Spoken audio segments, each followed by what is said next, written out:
as if it had only recently been fired.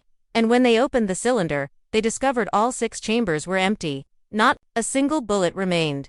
Curiously, no shell casings were found anywhere in the gorge. Forensics teams swept the surrounding area for over 100 yards in every direction. But the ground yielded nothing, no marks on the rocks, no bullet impacts. Nothing to indicate where or at what Daniel might have fired. The revolver seemed to exist in isolation, unconnected to any other evidence, like a single page torn from a much larger book. Even stranger, the dust surrounding the weapon looked undisturbed, except for a faint, almost circular imprint around it, as though it had been carefully placed there rather than dropped. Mark, who had handed the weapon over to rangers immediately, later admitted that in the seconds before he picked it up, he thought he'd heard a sound, a sharp, distant crack that echoed through the canyon like a gunshot. But when he turned, the walls of Santa Elena stood silent and unmoving, the shadows stretched long and thin. He convinced himself it must have been a rock falling somewhere far above. Still, when he walked out of the park that evening, he couldn't shake the feeling that something had been watching from the canyon floor, just far enough back to stay hidden. When the revolver reached the forensic lab, the initial expectation was that it would confirm a straightforward, if tragic, story, that Daniel had fired all 6 rounds in some desperate situation before vanishing. But the very first tests pushed that theory aside. The gunpowder residue in the barrel was fresh, not 2 years old.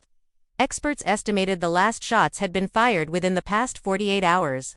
It was as if the weapon had been in someone's hands that week, not lost in the canyon for years. Then came the fingerprints. Several clear prints were lifted from the grip and trigger guard, which in itself was unusual. A weapon left in the open for so long should have been coated in fine desert dust and grit, making print recovery nearly impossible. The real shock, however, came when those prints were run through every available database. They didn't match Daniel. They didn't match any park staff.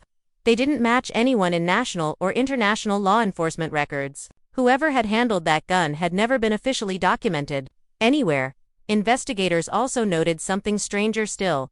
The surface of the revolver was unusually clean, almost polished. Under ultraviolet light, there were faint smudges, not visible to the naked eye, not fingerprints, but something resembling thin, branching patterns, like frost on a window pane. The lab techs couldn't identify the residue, though one swore it gave off a faint, metallic smell.